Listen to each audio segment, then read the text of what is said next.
All this Volkswagen Challenge action is proudly brought to you by Pabar and their associate sponsors.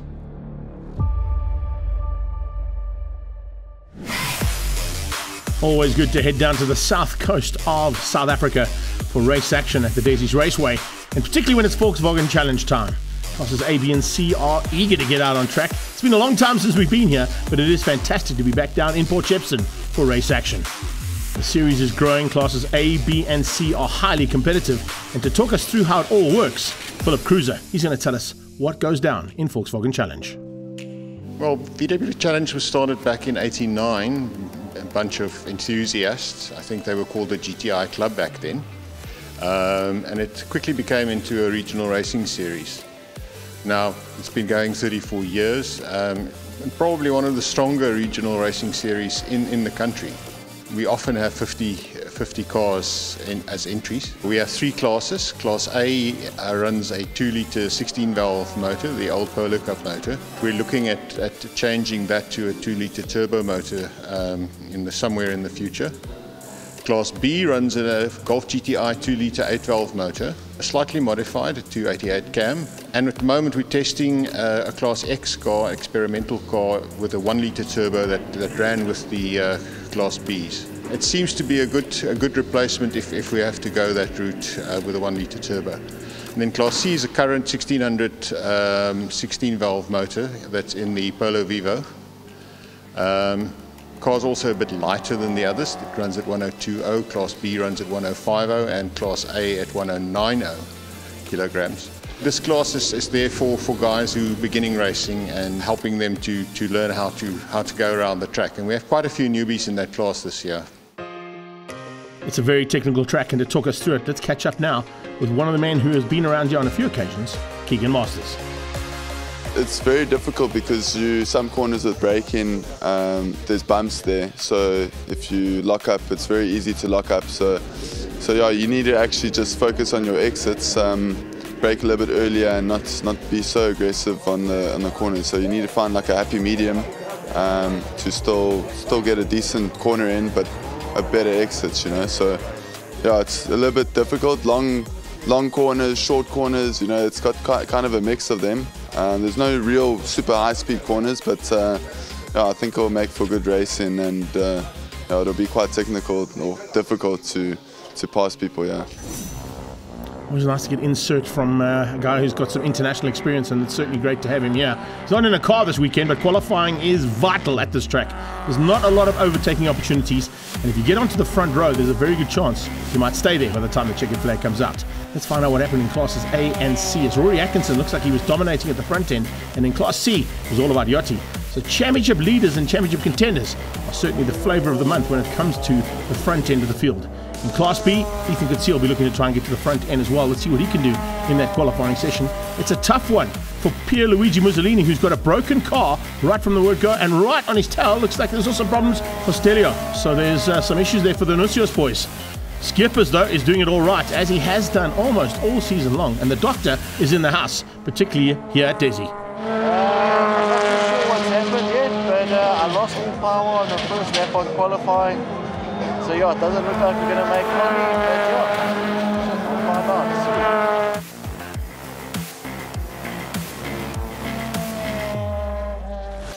So let's get confirmation of that qualifying for Class A. It's Rory Atkinson on pole position ahead of Wayne Masters, Bevan Masters and Dean Ross alongside each other on the second row. And a good run there from Dean Ross, and he's going to be pushed hard by Chris Dale and by Marty Mfana. Luigi Ferro and Michael Baglia make up the top 8 in A. Yachty's on pole for Class C, but will he be on track? We'll have to wait and see. Bjorn Berthold will be alongside him. He might be gifted pole position. Then it's Gossman and Peterson, Michael Zafira and Charles Anderson, and then Pereira, Zafirio, Peterson and Cruiser. In Class B, as I said, it's the doctor who's at the front end, and it looks like he's going to be a tough man to beat here this weekend. He heads out Shrin Rajpal, who's had a turnaround of note here, particularly at a circuit that he's going to go well at. And then Stelio, we're not quite sure if he's going to be there, ahead of Tanay and Kube. Nice to see Ethan Coetzee up there as well, fighting hard. And watch out for the back end of the field, as Ilio Mussolini and Pierluigi Mussolini will be looking to change their luck.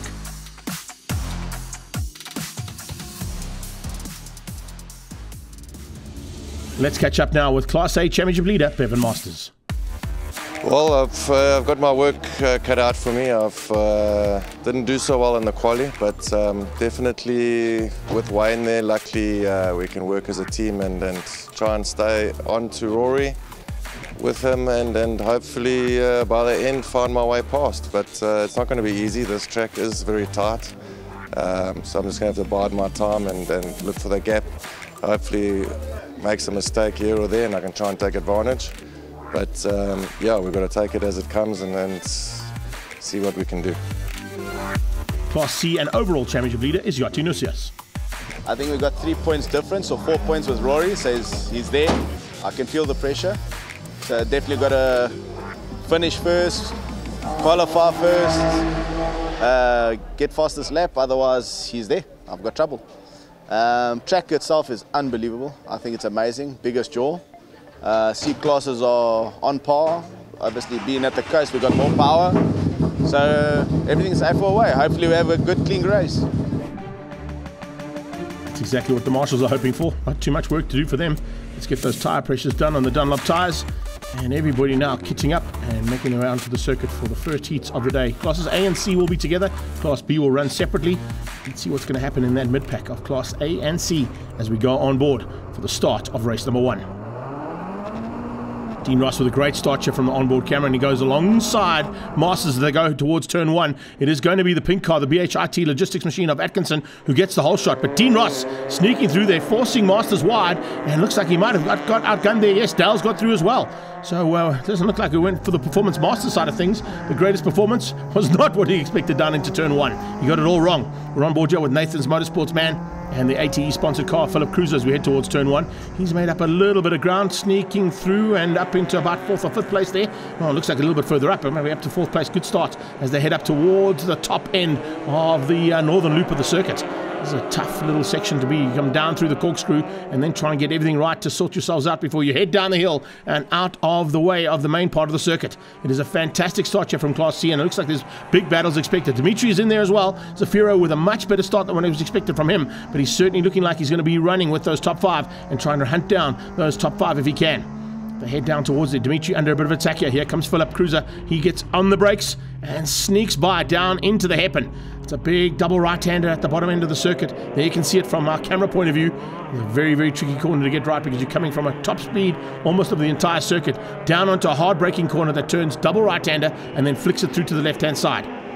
Masters is already up to the front end, and our championship leader, of course, is on 65 points. He's only taken 1 victory in 2023, so it's been a consistent season that's kept him at the front end of the championship, and it certainly looks like he's more consistent here today. He's on the back end of the race leader, and if you look at Rory Atkinson's performance, he looks like he might be the man to beat, because in qualifying he had a slight advantage over everybody else. But that CPS warehouse car of Bevan Masters is closing things down there on their BHIT logistics machine of Rory Atkinson. But what he's trying to do here is not only take a victory in the race to ensure he scores the maximum points, because that's the important factor if he wants to still have a chance of beating Yoti in the overall championship. We just chatted to Yoti Nusias, and of course he knows exactly what he has to do, but he's already had some bad luck here this weekend, so that'll definitely be in the back of Bevan Masters' mind as he comes out of the hairpin again, and maybe second place would be enough. He really hasn't got much of an issue there with Rory Atkinson in the championship. He's got a nice lead with those 65 points that he's accumulated so far. But now it's going to be interesting to see whether or not he goes for the overall win, or is he going to be happy to settle for second. Right now it doesn't look like he's got an answer, and Rory's getting away, so he might have to just settle for second place. Nice little run here as well coming out of Dean Ross. What a run there from him. And all of a sudden, Wayne Masters has turned the wick up. He's got through on Dale, and he now looks to try and hunt things down on the Norbrake car of Dean Ross. Behind that, Luigi Ferro and Mike Babaglia are fighting it out. And a nice run as well coming out of Andy Gossman. Let's see what's going to happen at the front end of the Class C battle as well, as we're watching Class A come across the line and complete another lap. It's a nice run, as I said, from the Dale car, but unfortunately, Chris Dale has not been able to keep Wayne Masters out. Wayne at this stage has got his sights firmly set on Dean Ross just up the road. He wants a 3rd overall. Back to Class C. Yoti losing not much ground, but they seem to have got that car sorted out, and he's back on track now with that championship points lead. And of course the overall championship point, as you can see, there's 76 points, so it's almost 11 points difference there between the two competitors in Class C and Class A that we've been chatting about. And with 7 wins, Certainly a lot more consistency coming out of Yachty, but probably a lot less, maybe, competitiveness coming out of the rest of the Class C guys, because a lot of the times Class C is made up of our rookie drivers coming into the series for the first time, and there's a couple of them here fighting in this mid-pack. This man certainly isn't one, and all of a sudden we go back on board here, and he's starting to make up the ground that's required to get to the front end of this little Class C battle.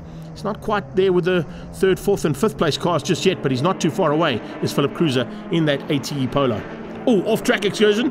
That's not what you want. Oh, try and hang on to it if you can. Stay on the black stuff if that's possible. Not always easy to do. And looks like there's going to be a little bit of issues there. I think that might have been Cody Peterson who ran wide. Coming up to the top of the hill, you can see they're coming onto the brakes once again.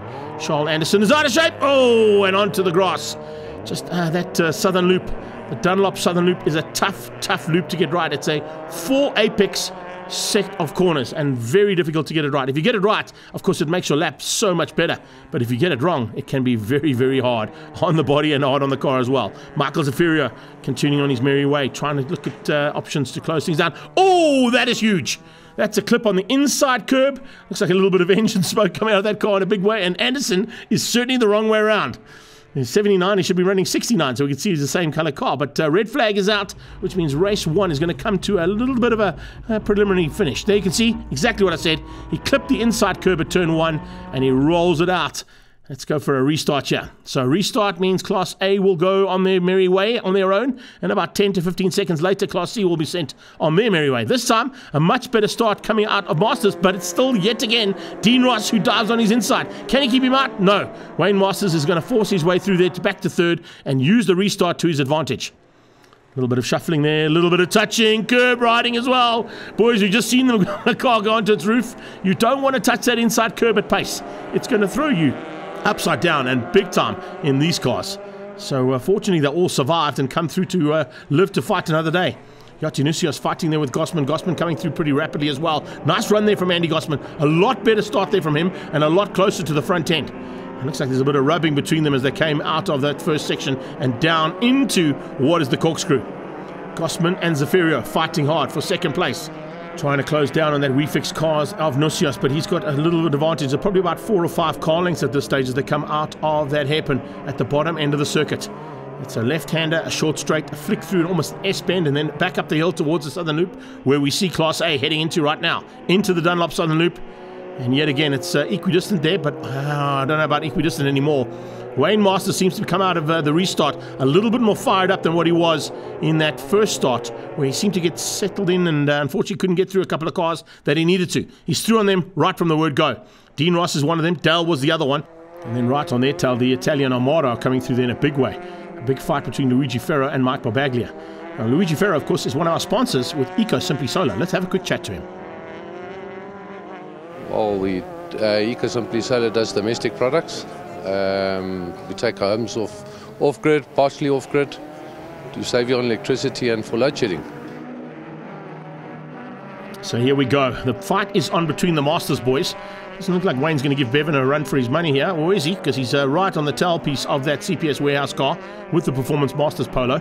They've both dropped a big gap between themselves and Dean Ross. Dean Ross opening up a comfortable margin over Dale, and then it's Ferro. And Barbaglia seems to have dropped back ever so slightly in the Pabar car. So a little bit of issues there for Mike Barbaglia. Hopefully gets him sorted out for race number 2. He's just losing ground there in the battle for what is Class A. Checkered flag is out, and it's Rory Atkinson once again dominating down at a circuit that he's been very good at in the past. So a nice run there from the BHIT car to win things out over the 2 Masters boys, Bevan and Wayne. That's how they wrap things up in Class A, and a nice run there, as I said, from the championship contenders. But with the win possibly going to be going to Yachty Nusios in Class C, as they come up into the southern loop. The Class C battle continues for 3, 4 and 5. Gossman, Zafirio, Carl Peterson there as well, and Cruiser. They're in a little bit of a locked-in battle here to try and wrap things up here. It is going to be the WeFix Cars who takes the win in Class C. Another good run there from Yachty and some more championship points in the bag. Considering the fact that during qualifying it looked like his car might not make it out, they did a great job to get him back on track. Let's have a look now as Class A wraps up with Rory Atkinson ahead of Bevan Masters and Wayne Masters. Dean Ross and then Christelle. Ferro beats out Barbaglia, and Mighty Mfana finishes up the top 8 there in Class A. With the races being combined with the 2 starts. Yachty Nusios took the victory in Class C ahead of Gossman, and Michael Zafirio beats out Carl Peterson, Cruiser, Pereira, and then Dimitri down in 7th, hanging on ahead of Cody Peterson and Charles Anderson, who ended up on his roof, still classified in 9th. So let's catch up now with our race 1 winner, Rory Atkinson. We're just tightening a few engine mounts and making sure everything's holding together properly.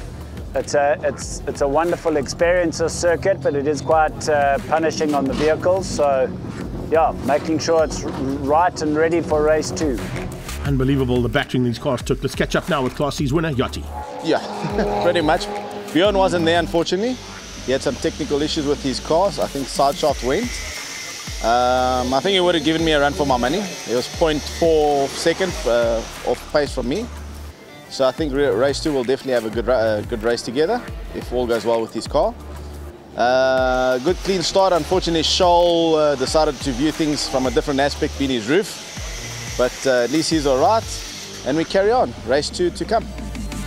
Let's have a chat quickly with Charles Anderson and find out what it's like to drive the car upside down. Yeah, well, I came into the turn a bit fast, and unfortunately the curb and I didn't agree with each other, and it hurtled me through like a slingshot.